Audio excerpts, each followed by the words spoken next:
How are you all doing? Is that good? Okay. I was just thinking about the approach of the Bhagavatam to life. And one of the first indications comes in the first chapter of the Bhagavatam itself, when the sages acknowledge the accomplishments of Sutta, who's been chosen to represent the Bhagavat before all the sages. And they say, Veta tvam saumya tat sarvam tatvatastaranugraha bruyu snigdasya shishasya kuravo guhyam apyuta. So, Veta tvam, you know all of these things. Why? You might think because of an academic degree, but they say Veta tvam saumya. Saumya means gentle. You've had this open-hearted, gentle approach. Tat sarvam, tat vatas, therefore you know all the truths. Tad anugrahat, and because you've been gentle, anugraha means that you've received mercy. Graha, as we know, means a grabber. When we talk about the various planets and the way that we're pulled by them, we talk about grahas. And anugraha, anu means to follow. So there's a way in which someone who pulls us in the right direction is a way we talk about mercy, merciful. If somebody's about to go off a roof and somebody grabs them and pulls them, they're considered a hero. And so he said, you've received a great mercy from your teachers.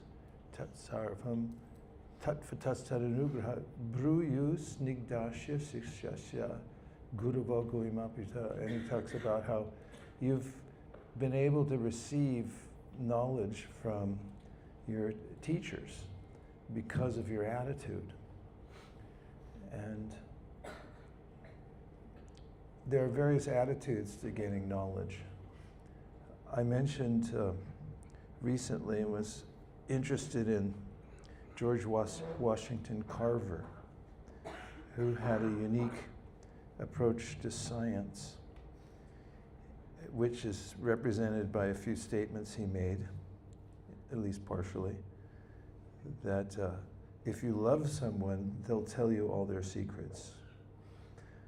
We have practical experience that those we're closest with, who trust us, one of the big precursors to love, will divulge what they're really thinking and feeling. Otherwise, generally speaking, people wear a mask and they don't reveal what they're really thinking because we protect what we consider to be our unique image in the eyes of others. And we don't like to be vulnerable because of that. He also said, anything will give up its secrets if you love it enough. Attention and love reveal understanding. So if we're talking about bhakti, love is a method.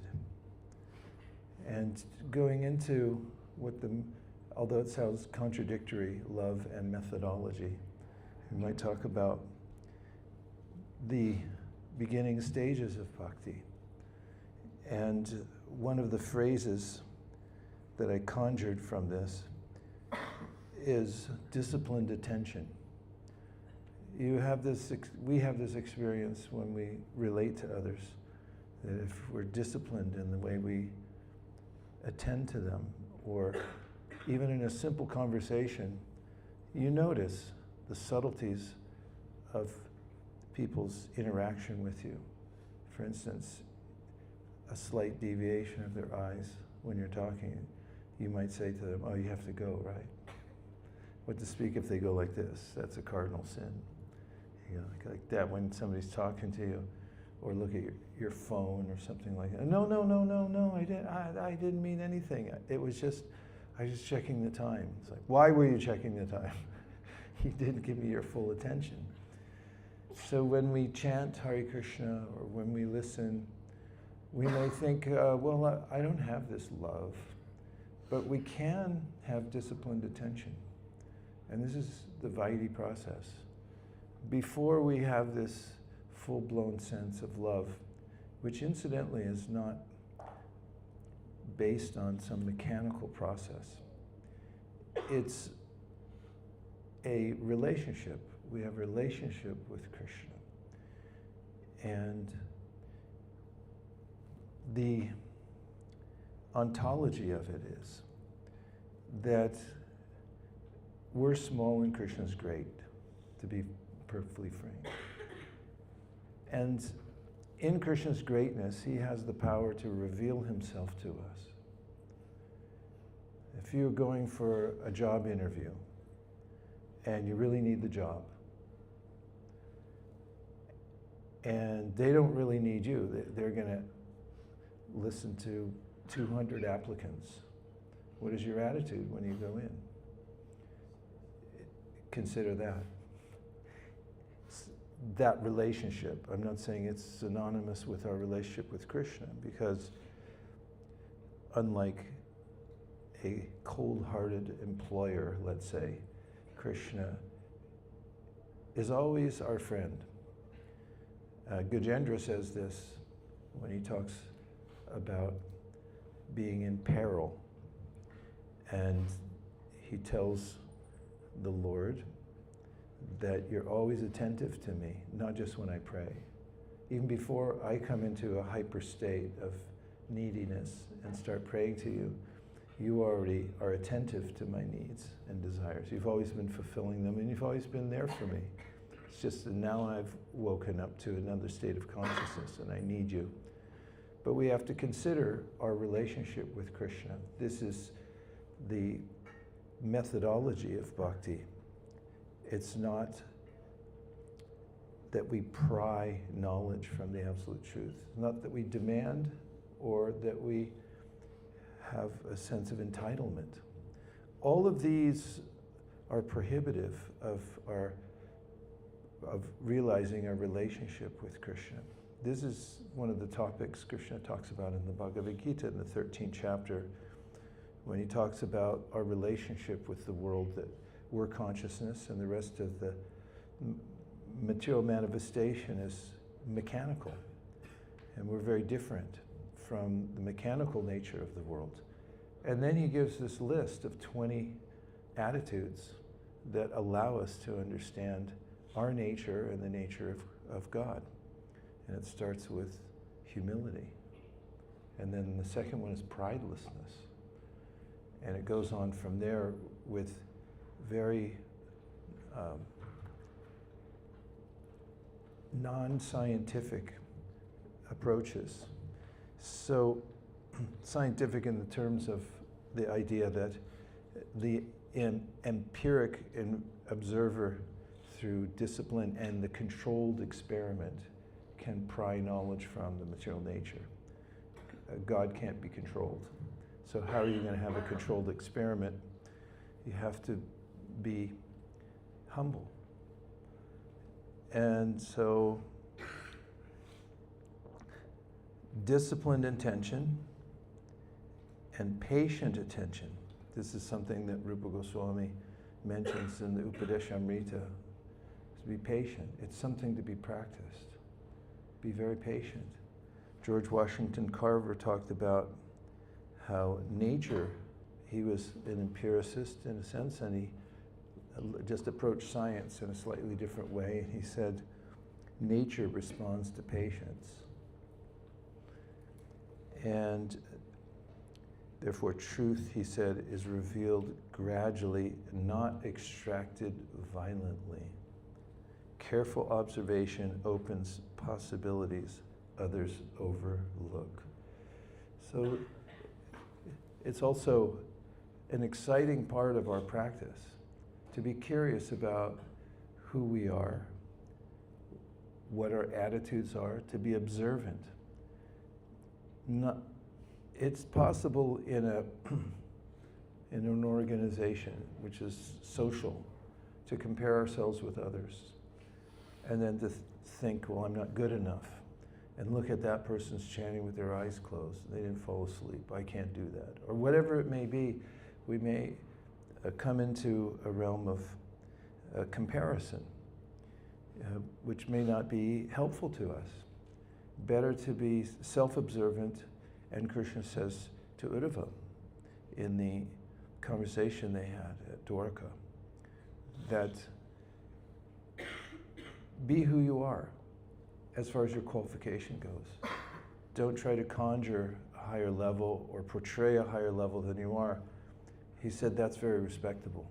It's a good quality because it's all good. You are who you are. You can't be somebody else. That opens the door to being a little more patient with ourselves, being meticulously observant of our own nature, of our attitudes, or whatever ways that we notice we may be sabotaging ourselves. And being a little merciful to ourselves as we practice and try to open our attitude to Krishna's mercy. So, just to review,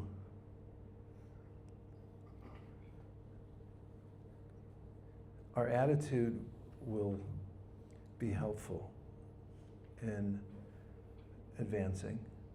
Also, if we're very self-observant and okay with where we're at the same time eager to make advancement, then we're likely not to become frustrated and think, why don't I have taste?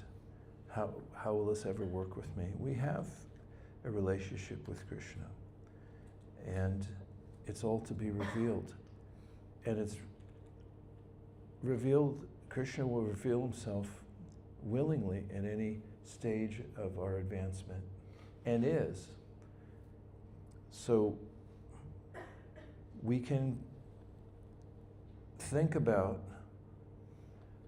Sutta Goswami's qualifications for speaking the whole Bhagavatam to an assembly of sages. How did he do it? He was very gentle, and he was open to teachings,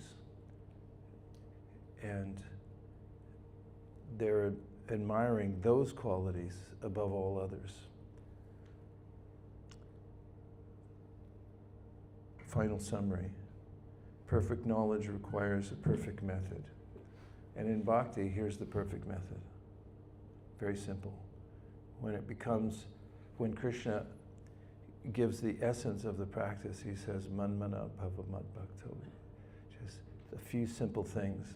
Namaskuru means just see what it feels like to bow down to me. Put your head on the ground. How does that feel? That's not a part of biology 101. In a lab, they don't have a process where you come in and bow down. Or do they nowadays?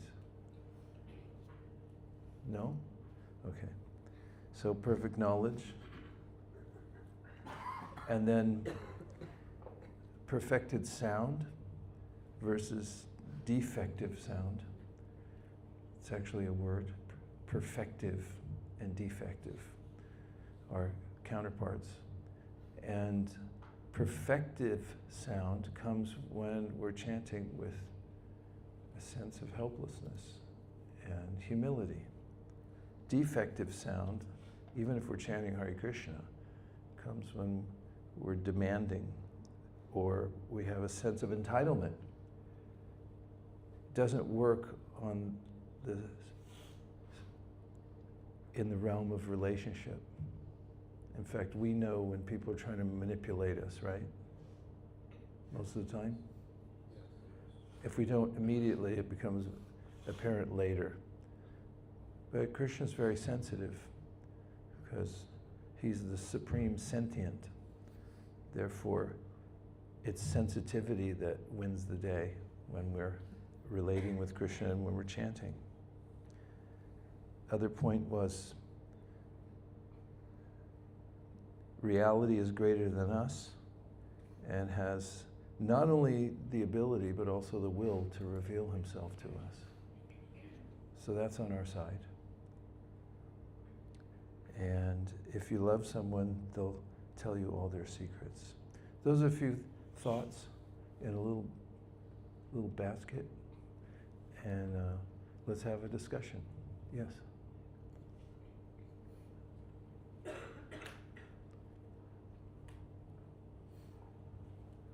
Marge, I had a question about, you said to be happy where we're at, but also eager to make advancement. Isn't it that if we want to make advancement in something, we have to be somewhat dissatisfied with our current position? So how do we balance that, to be dissatisfied with our current position, but also be content with our progress? The same way that you add asafatida to any preparation. Because asafatida, or hing, is to be used sparingly. Cooks? Anyone? You gotta be careful. You put too much asafatida and it dominates the preparation and you can't taste the kitri or the subtle flavors. So in the verse Jata Shada Makatasu Nirvina Sarvakarmasu Veda Dukat Makankamams Pratyage Pyanishvara Tato Bhajeta Mamprita Shraddha Lorjajanishchaya Jushamanam Statam Kamam Duko Darkam Stagarayan. Krishna says that in the beginning we may have clarity about our purpose in bhakti. That includes knowing that we're tired of bhogatyaga. Remember bhogatyaga? And we're not willing to settle for chapala sukha. However, we're still somehow addicted to it. Pyanishvare aparityage means I can't give it up. Pyanishvara, I still don't have that power to do that. And then he acknowledges, Tato bhajeta mamprita. You should know that because you're engaged in the process sincerely, you're very dear to me. Shraddha lurjananishaya. Therefore, you should very faithfully continue the process. Duko darkam stagarayam. And despite the fact that you're not where you want to be, he says, garayan, you should be a little bit remorseful, but not so much so that you, use the vernacular, psych yourself out. Because you can easily do that and say, oh yeah, those guys can do it, I can't. They have some special qualification. Everyone has an eternal relationship with Krishna and the ability to rise in due course of time. But if we become too remorseful or disgusted with ourselves, then we may but become non-productive and just give up and surrender to mind and say, oh, what does it even matter? I might as well stare blankly at a screen and just scroll because, what's my little thing gonna do anyway? So we shouldn't take too much of that, just enough so that we're motivated to keep moving forward and appreciate the fact that we're in the process. In fact, you can walk it back, and Krishna gives us these general statements like Manushanam sahasreshu kashyad yatiti siddhe yatathamapi siddhanam kashyan mametita. Be appreciative that you're in an elite group, not entitled, but appreciative, that you're in an elite group because out of many, many millions of people, very few even think about spiritual life. And out of those who do, not very many are serious. And of those who are serious, not many have complete knowledge to understand Bhagavan. So you could take a lot of solace in the fact that you're very fortunate, and then be a little remorseful. 1, 2.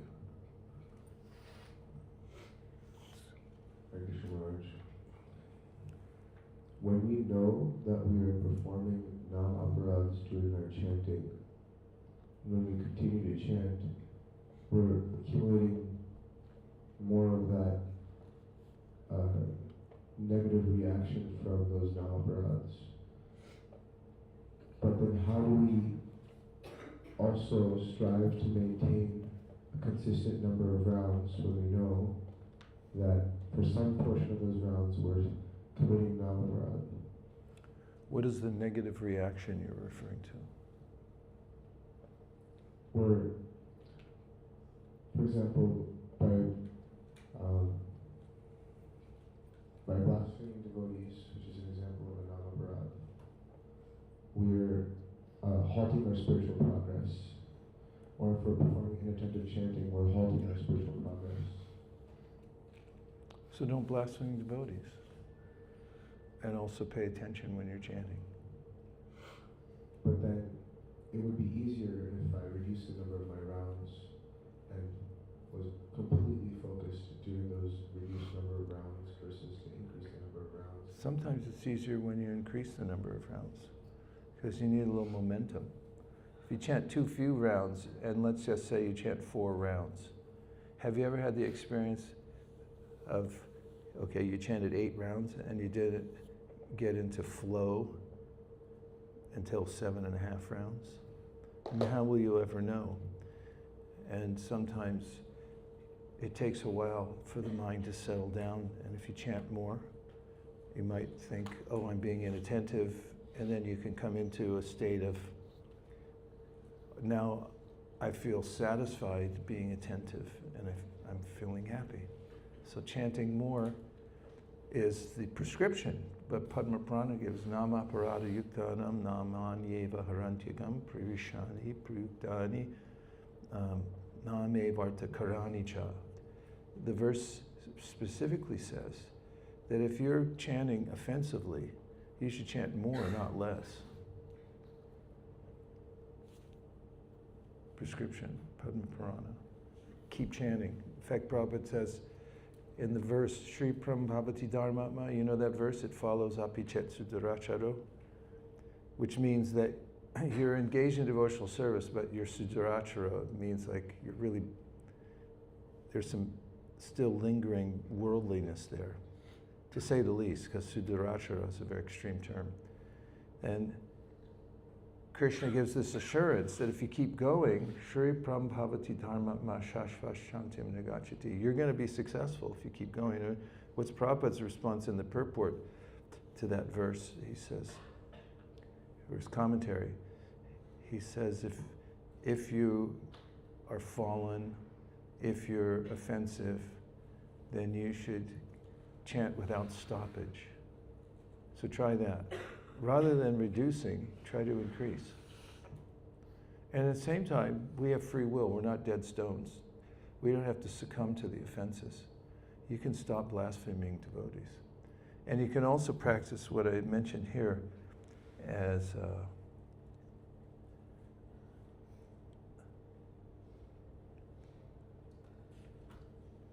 disciplined attention.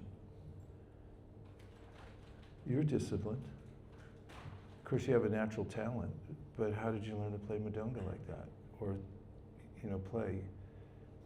Maybe you did it when you were a baby, I don't know, but you discipline yourself somewhere. So we also have to apply that to our bhakti practice. It's not a foreign idea to us. Discipline is a Latin word. It comes from a root word which means learner. If you want to learn something, you have to be a little careful and not haphazard. So the main offense is Mayavad. That's the main offense. These other offenses, well, there's 2 out of the 11 actually, that are especially egregious. One is blaspheming devotees. That requires malice. And the other one is to continue doing things that are, let's see, like breaking regulative principles with the expectation that Krishna will save you because you're chanting. Doesn't mean accidental fall downs, but it means that you're taking advantage of the fact that you're a devotee and it doesn't matter what I do. Those 2 attitudes are especially detrimental. So you can avoid that. You just have to think about it. So that's why we recite in many contexts the 10 offenses. And then the 11th one is being inattentive. So we should just really think about those. You can review them and rewrite them if you want in ways that are meaningful to you. Think about it. And if you do that and you just practice, then you'll make advancement, no doubt about it. Yes? Hi, thank you very much. I have two questions that are very related, so I'll ask them both at the same time. You mentioned that one should have patience while waiting for Krishna to reveal himself. My question is that sometimes when Krishna doesn't reveal himself, we may start to lose faith, and we're waiting and waiting, and Krishna still doesn't reveal himself. So why does Krishna not reveal himself even though he sees us losing faith? Krishna's always revealing himself. And Balaram and I were talking about this on the bus yesterday, that Krishna gives us clues in the Bhagavad Gita, for instance, when he's speaking for himself directly to all of us. He's saying, here's where I am for you. First of all, who hasn't appreciated the smell of the earth after the first rain? I don't know about y'all, but I really like that. Of course, rain is always welcome in California because we've had droughts before, but when it comes and then you walk out and you smell that smell, it's beyond sublime. And Krishna, that's me. I just revealed myself to you. You know that feeling you get when you smell the earth for the first time after a rain? He said, that's me. And you know how when you're thirsty and you drink water and there's nothing else in the world you want at that time, and the water just feels so good going down, and you feel every part of your body responding, every cell in your body is rejoicing? Krishna said, that experience is me. Rasoham apsakonteya, and punyal gandha prativyam cha, I'm the fragrance of the earth. How about the light of the sun? Recently, especially we did when we were in Mysore, because we had a little more leeway in our schedule. So every morning we were walking down to this field where we had a perfect view of the sun coming up. And I've said this before, but it's a monumental event. I mean, what is the sun anyway? Nobody even thinks about it. It just comes up and everyone's like, it's in my eyes. I got to go to work and stare at a screen. But Krishna says, I'm the light of the sun and the moon. Why not stop for a moment anyway and appreciate it? So I would do the Gayatri mantra, that Vedic mantra, Om Bhur Bhuva Swa Tat. You contemplate the universe, and then Tat. What's Tat? That's God. Krishna's in the sun. So how is he not revealing himself? In Hawaii, some of the devotees were saying, we're going to the beach. Prabhupada, that's fine, go to the beach. I said, but Prabhupada, it's Maya. Prabhupada said, how can you be in Maya? Krishna says he's the ocean. And he's also the sun. Where's the Maya? So, ritirtam yat pratiyeta na pratiyeta chatmani tat vidyadat manomayam yatapaso yatatama. He tells Brahma in one of the 4 verses that encompass the whole Bhagvatam, and from which the Bhagavatam expands, that when you look at anything and you don't see me, that's Maya. Maya comes from us. And if we just learn to see Krishna in everything, then we'll never be separated, Krishna says, at any second, at any moment. He says he's the intelligence of the intelligent. As why don't you be observant? You're intelligent. And why don't you just notice that it's a gift Krishna's giving you and go, oh, thank you, Krishna, thank you, Krishna. That's how I start my japa in the morning oftentimes. I say, thank you, Krishna, Krishna, Krishna, thank you. And then I say, Hare Krishna, Hare Krishna. And it gives me this runway that, wow, Krishna's giving me everything. And if we just have a little gratitude for the fact that we're alive, how are we even living right now? Because Krishna's there in the heart supporting us. and He's giving us our very life. He's the soul of our soul.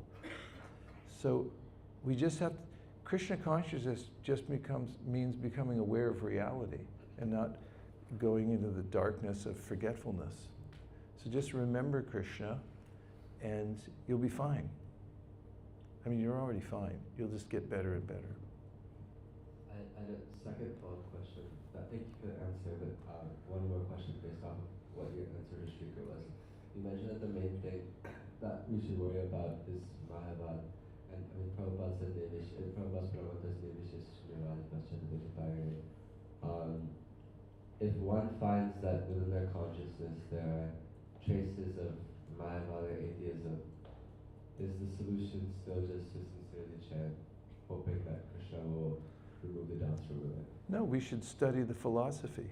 Just like the other day, we talked about atheism a little bit and how it's a contradiction in terms. It doesn't make any sense. If you say there's no God, you just contradicted yourself because you are God, if you say that. Because to know there's no God, you'd have to be omniscient. So it doesn't make sense. So we don't just chant and hope. As it mentions in the Sri Upanishad, Vidyam cha yas, tad vedo bayam saha, avidyayam ratum tirtva, vidyayam ratum ashte. Only one who can know the process of nascience and that of transcendental knowledge side by side can transcend the influence of repeated birth and death and enjoy the full blessings of immortality. And it's not that we're ignorant of the material world nor do we ignore the intellectual approach for the sake of being patient and so forth. It's not just an emotional process, but it's also intellectual. That's why there's this detailed philosophy. For instance, we can understand if we think about it and hear from those who have carefully charted out the process of knowledge and how to walk on the path of knowledge, that there are certain things that reveal themselves and that we have to have a basis of knowledge. When the sun comes up, you can't hold a flashlight and say, there it is. It just reveals itself. I'm talking about epistemology, I'm talking about logic, and if you apply all those things, you'll come to a very clear idea. Tachstradadhana munayo jnana vairagya yuktaya means that you have to be fortified with knowledge. And yes, knowledge comes naturally when you chant, but if you don't also hear the logic of Krishna consciousness and debate it and come to a very strong conclusion, Siddhanta Baliya Chitanakara Alash, don't be lazy. Iha hoite Krishna lage sudrid manash. When you become very clear that this makes sense. We're not just sentimentalists and we say, oh yeah, it's bhakti, we love God and therefore He reveals Himself. That's there, but we also study the science, it's a science. And when we understand logically the foibles of pure empiricism, and also we understand how applied logic to understanding God, then we'll become sudrid manash. Our mind becomes very determined because we know who's there and what we're aiming at. Thank you. You're welcome. Yes. Ishta. Ishika. Hare Krishna Maharaj. So you mentioned to like be who you are and not someone you're not. But like personally, I like can notice that like when I'm with certain people, I act in a different way, and I feel like I'm a different person with other people. So my question is like, how can you observe like who we truly are as a person? That's a good question. Requires a lot of introspection and maybe even guidance. I mean, the human condition is a little overwhelming. We've got a lot to deal with. The bodily conception of life as a soul, I'm confronted with a physical body that I have to live in, and relationships, roles that I have to play based on that. For instance, you play a role as a daughter, you play a role as a friend, as maybe an aunt or this or that. We have natural roles that we have to play. And then as far as our interactions with other people, we're always calculating, you know, does this person actually like me, or are they trying to exploit me? Because that's always there in the atmosphere of the material world. There's a lot of concern about, and rightly so, about being exploited either psychologically or physically and so forth. So we're in a guarded state, and it's not so easy. So Rupa Goswami in the Nectar of Instruction talks about this. Even before he talks about chanting, he says, Dadati pratigunati kuya makyati prachiti punkte bojayate chaiva shadvidam pritilakshanam. That one should have this foundation of loving relationships with certain devotees. One aspect of it is guhyam, where you can feel you can reveal your mind to someone. I have friends in Krishna consciousness that I reveal my mind to more than others. It's quite natural. You don't just walk up to anybody in Mangalarti and say, hey, I'm really in Maya. You talk to those who you've developed trust with, and that you have a loving exchange. It takes time to build, but that's why he puts it in the book. It's part of bhakti. You have to have that support system. And then, you know, how does it develop? You take prasad together. I was once part of a mediation. It was somebody who was a leader. They're sort of estranged from ISKCON, and there was this idea that maybe we could talk, and the person could at least not be openly critical of this or that. And so I was chosen as a person. There was 3 people on this side, 3 people on the other. And I was chosen as one of the people. And it took 2-3 days, and with guided mediation. Mediation is guided, so just with mediation. And there was a dichotomy in ideas and moods. But what I noticed was when we all took prasadam, it was kind of like what's described in the Mahabharata. After the day of fighting, everyone sat down and was like, hey, pass the pakors, would you? Like, do you like pakor? I like pakors. And I saw that during the prasadam time, everyone was okay with one another, talking about the old days. And you remember that time? Yeah, I remember that. And so breaking bread together, having prasadam together, you might think, well, that doesn't sound very scientific. But it is. It's what humans do. Best room in the house is the kitchen, right? Especially if there's a dining room adjoining and everyone wants to hang out and like take prasadam together. And then gifts, gift giving, it shows some care, some love. Somebody gives you a gift they thought about, and you feel like, wow, it opens your heart. So it's important to develop a loving network with those that you can trust. And there will always be different levels of relationship with different devotees in your life, but do try to find and open your heart to those that you can, so that you can have an open dialogue about how you are. I don't even like to use the word dialogue because it sounds so clinical, but just have friends that you can reveal your mind to. And it helps to unburden you when you have that, and also others that can help you move forward, because they're probably in the same boat and they can tell you what they're going through. And sometimes you have mentors who are obviously, you can feel that they have more experience than you do, and they can tell you about things. So it's one of the ways that is especially recommended by Rupa Goswami, to stay stable in Krishna consciousness. I collect friends and mentors as much as possible.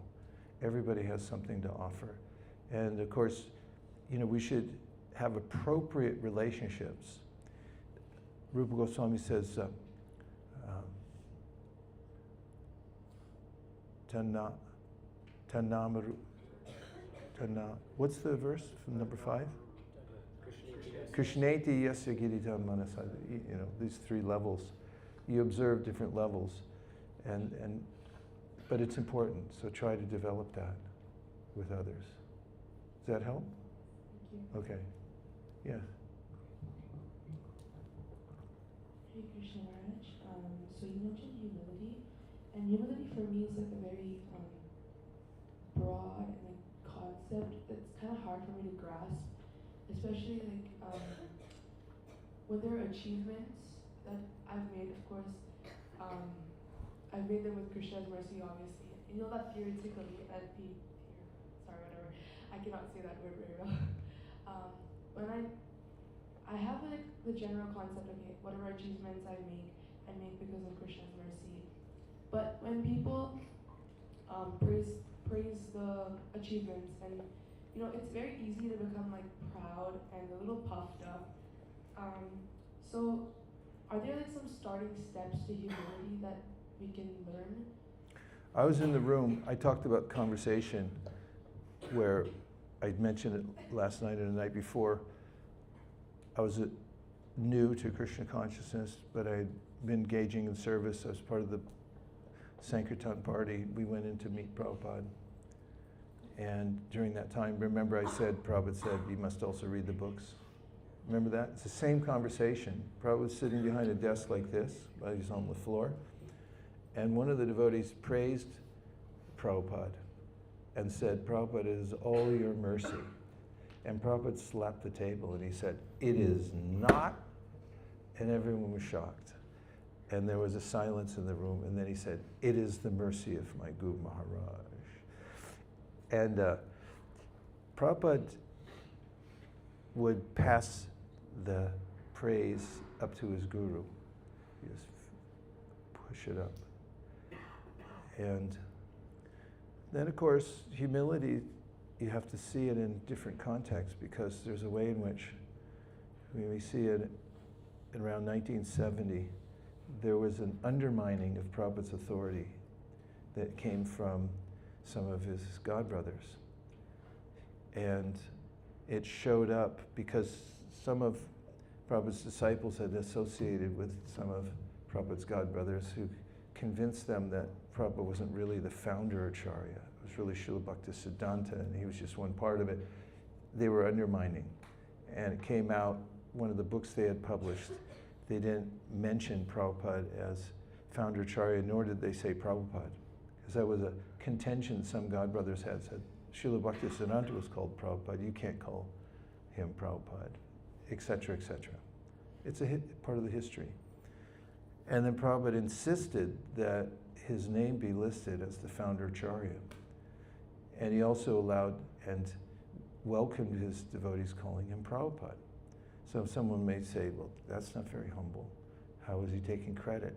Well, Prabhupada, it's in this case humble because he was doing it to hold the institution together. He saw that in the Gaudiya Math, after Srila Bhaktisiddhanta left and had asked for there to be a clear designation of how the society would be run through a GBC and so forth, and maintain his position around the GBC, and then it would expand in various ways, minus a lot of the details right now. Prabhupada saw the necessity for holding the center and not allowing this mamby-pamby idea that, like, okay, nobody's in charge of ISKCON, it actually belongs to somebody else, and usurpment of the society. Therefore, he said, you must include this, founder Acharya. And so that's also humble. So you have to see how it applies to your responsibility in service, to hold the center, or and at the same time to pass it up to Krishna and say, it's not me, I'm just an instrument. And Krishna also helps to regulate that, because as soon as you claim that I'm the doer, I had this experience on book distribution. It's a very self-correcting kind of service. I can remember very specifically, many times, but one time in particular, I was on a roll. I was working on book distribution in the St. Louis airport, and I felt like I could do no wrong. Every day, it was just, I felt like I was in flow distributing books. And I started thinking, like, I have the system, I know how to do this. And then all of a sudden, it was as if I got to ask the question, who turned the water off? Because suddenly people were rejecting me. As soon as I got that idea in my mind, I got this figured out, and Krishna turned it off. And I had to struggle and think, Krishna, please let me back in again. I just want to be your humble servant. So you think of, there are incidents where iconic figures in devotional service, like Arjuna, he had to remember the Bhagavad Gita. So we have to keep coming back to this idea of dependence on Krishna. You were next.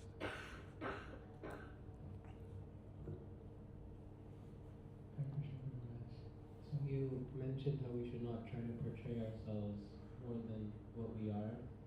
I wanted to know if this is a life principle or if this is a principle in practicing Krishna consciousness. And the reason I bring that up is because oftentimes I feel in my job, it's actually part of my job to portray myself more than what I actually know. Can you give an example? Okay, for my work, essentially I create YouTube videos and like go to conferences and present products, and people will ask questions or say things which perhaps I've not thought about or I don't even have information about, but I have to, give them an answer to their satisfaction, and at the same time not degrade the image of the company. And are they satisfied? Yes, but I oftentimes feel like I'm portraying myself more than what I actually know and what I am. But don't you have a role to play? You're supposed to be there as the front of the company that is competent, right? And so when you extend yourself in that way, you give an intelligent answer, right? Yeah. Where's the intelligence come from? Krishna. So confidence is also important. You should be a little confident. If you sit down to give a Bhagvatam class, somebody might ask you a question, and then you might think, I'm not really sure. But if you're praying to Krishna as you're speaking, Krishna might give you the answer, and then you'll speak it. It's like, oh, thank you, Krishna. And this relationship we have to be confident, but also humble at the same time.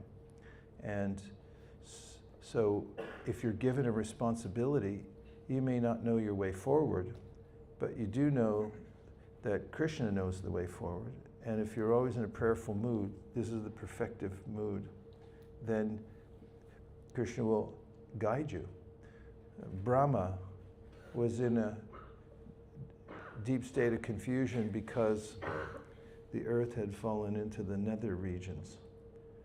And he was, what are you going to do to pull it out of the Garbhodak ocean? So he was contemplating what to do and praying to Krishna. Do you remember what happened? Lord Varaha came out of his nose. You remember that? And so Brahma, who's scored 16 million on his SAT, he didn't know what to do exactly, but he used the perfective method and he prayed. And he has the role to be the smartest guy in the universe. That's a hard role. But he's very humble and prayed, and Krishna came out of his nose. So we have to simultaneously humility, is that what you were asking about? Showing more than what you are. Oh, more than what you are. So what we are is, we're instruments. So you have to act as an instrument. And when you act as an instrument and Krishna works through you, don't take credit. But also don't say, well, don't deny the fact that you're able to do something. That's why I brought up with Prabhupada. He was able to do something. He was able to start an organization that stood on its own with him in the center, and therefore, he allowed himself to be called the founder Acharya, because that was humble. So if you're given a job and they say, go talk to these people, you have to stand up for your responsibility and wait for the intelligence to come. And the same thing in Krishna consciousness. If you're given a role as a temple president, you have to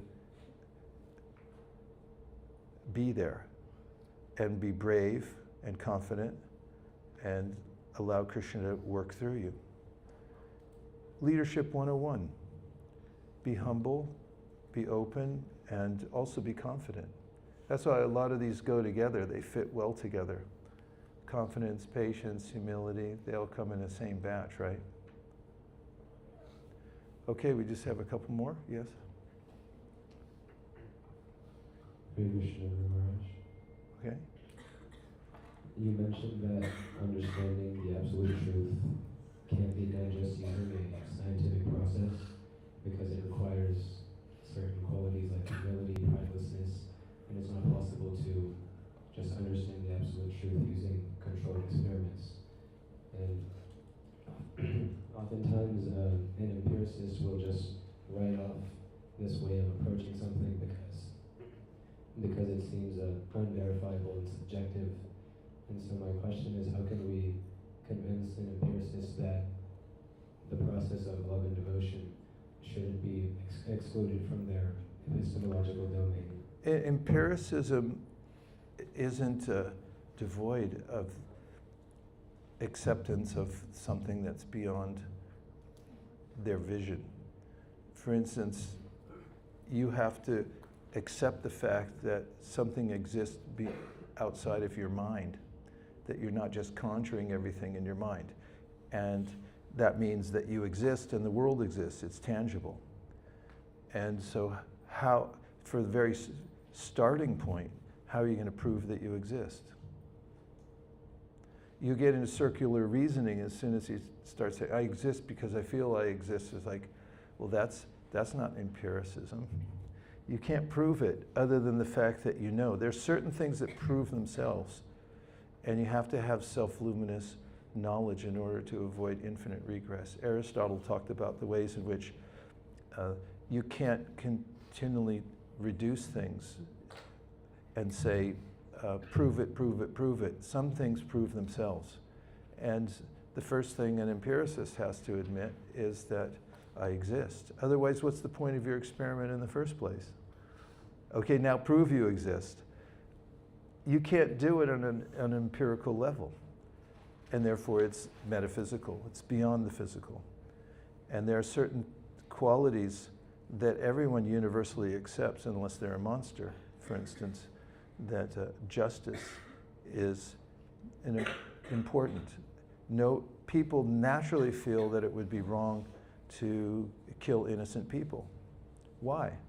Empirically, it doesn't make any sense. If you just subscribe to an entirely empirical idea, it actually makes sense to slaughter lots of people because then there's more for the rest of us. But we naturally feel, why? That it's wrong.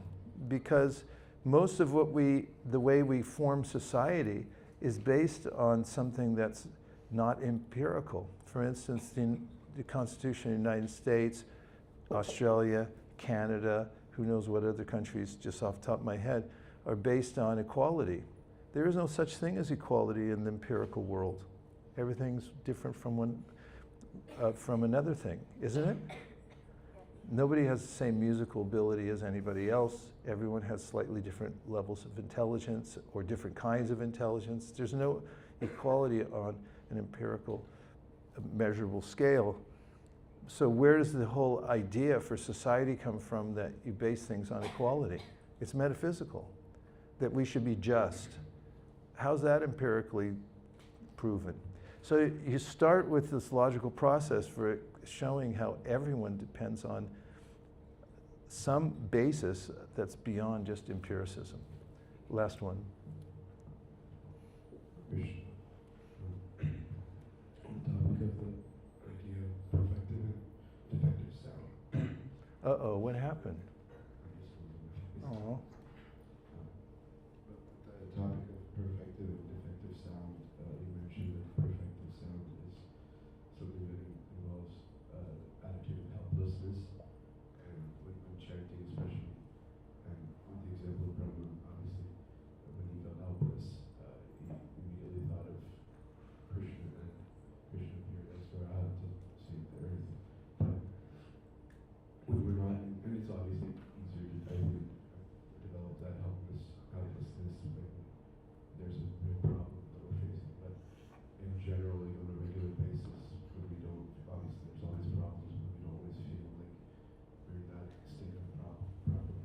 But how do we also reconcile the idea that we have to maintain focus on the sound of the holy name when we're chanting, but also have this attitude? Because I feel like it's not necessarily mutually exclusive, but it feels a little confusing to be meditating with a certain attitude, but also have to strictly focus on the sound itself. in the 16th chapter of the Gita, Divine Demonic Natures, Krishna lists the divine demonic qualities, and then he says to Arjuna, he said, don't worry, Arjuna, you have all the divine qualities. Don't worry, you have the divine qualities, and don't worry so much. You're born in a divine family, you're part of since you were a kid, you're always inclined to devotional service, and you are now. So don't worry. You're endowed with divine qualities. Just be happy and chant Hare Krishna, try to pay attention, and you'll be okay. Better than okay.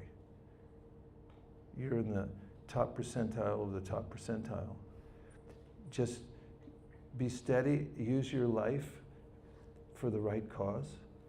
That is to love Krishna, serve Krishna, be with the devotees. At least use one whole lifetime for that purpose and don't get distracted, and everything's going to be okay.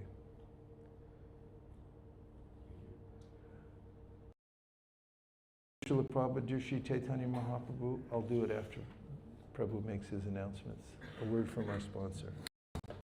Thank you very much. So just a few announcements for this morning. There are two groups of devotees, well, three. We have Shama Kishori Mataji, Amala and Aditi, who are leaving this morning from the ISKCON temple directly. They have a flight to catch. I'd like to thank you, Mataji, for participating with you and your two brothers. Then we have a group departing at 5:15 p.m., which will be almost halfway through the reflections. So we will request that group to go first in terms of sharing the reflections this evening when we start at 4 o'clock. So the group departing at 5:15, if you can please check out by 2 o'clock. We have a late checkout requested for that group, and store your bags near the reception, and then you can take part in the evening session. Then the second group, which departs at 7:15 p.m., which is the devotees going to SFO via Chennai. So you can check out around 3 o'clock from the room and bring your bags down and store it at the reception, and then attend the 4 o'clock session. So that's, and those who are obviously traveling internationally, we have packed prasadam, which will be delivered for both the groups at 4:30 in the evening. So you'll have prasadam to take away with you. So for that, that's for this evening group. Also, those who are, just to, if you could raise your hands, how many of you are looking to go for shopping? About a few of, not every. Oh, there's some Prabhus coming up, great. All right, so if you can stay back, then Darika Ramya will speak to you what the plan is for the shopping, just for a few minutes before you board the buses. And then we want to request everybody that today is our last opportunity when we go out on Sankirtan and book distribution. So Chaitanya Nitai Ram is going to, with his team, Ram and Vida, are going to give you the bags. So please carry your Sankirtan bags. We want to finish all the books, stickers and lollipop prasadam. Right, bro? Yes, everything must go. So we're not returning until that's done. So please, or your shopping gets delayed, so decide. That's okay. So please come and join us. We will tell you we're going to go from the temple to this location, get down together and start the Harinam and book distribution. So that is the announcements, and also today is Diya's birthday. Yay! So wish you a very happy birthday. May Krishna keep empowering you. And thank you for being on this yatra. It's been really nice to have you with us. I know you're also departing this evening, but we'll hear your reflection later tonight. So thank you, dear. Anything else, Sundariga? That's it for the announcements. I want to mention the idea you have. Well, you got a mic out there, right?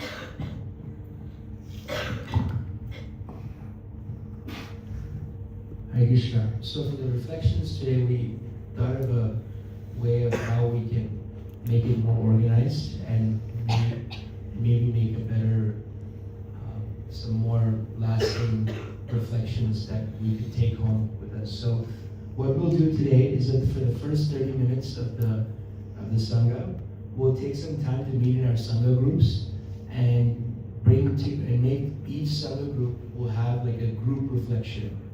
And every Sangha group will have one reflection point that they'll bring and present in 3 minutes. And so everybody will have time to, every group, like group 1, group 2, group 3, group 4, group 5, will have time to present their group reflection. And the rest of the time, so that's 30 minutes of meeting plus 9 sanghas times 3 minutes for each sangha, that's 57 minutes, we did the math. And for the rest of the time, if devotees really feel the need to say something personally and wants to say their reflection, then they can. In this way, it's more organized, but also if you'd like to say something personally, you can.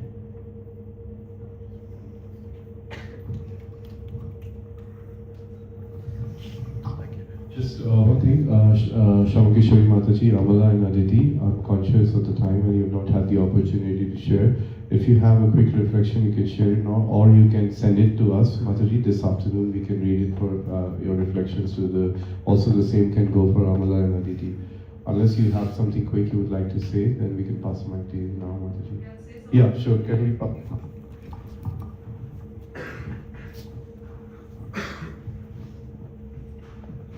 Hare Krishna, Maharaj, Guruma, and all the devotees.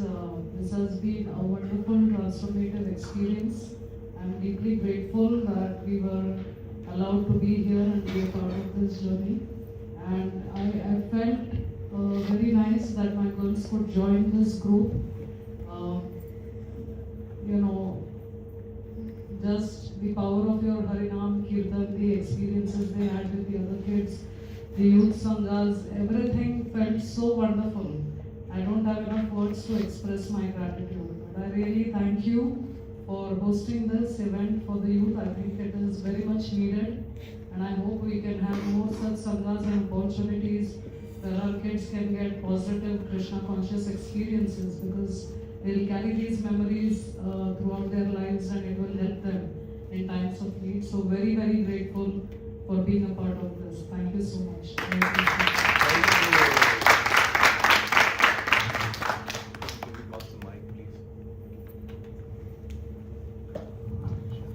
Thank you, Mataji. Mataji went through a lot of austerity to come here. She was denied boarding by Kuwait Airways, but she was so determined to come that she bought a whole new ticket to come here. And by Krishna's arrangement, Kuwait Airways ended up refunding the whole money as well. So thank you. Over to you, Guru. Dear Srila Prabhupada, dear Sri Chaitanya Mahaprabhu, Sri Panchatattva. If you so desire, please engage us in your service in the association of sincere devotees. Thank you for considering our request. Om Tat Sat. Everyone agrees with this prayer, and why wouldn't they? Please say Hare Krishna. Hare Krishna.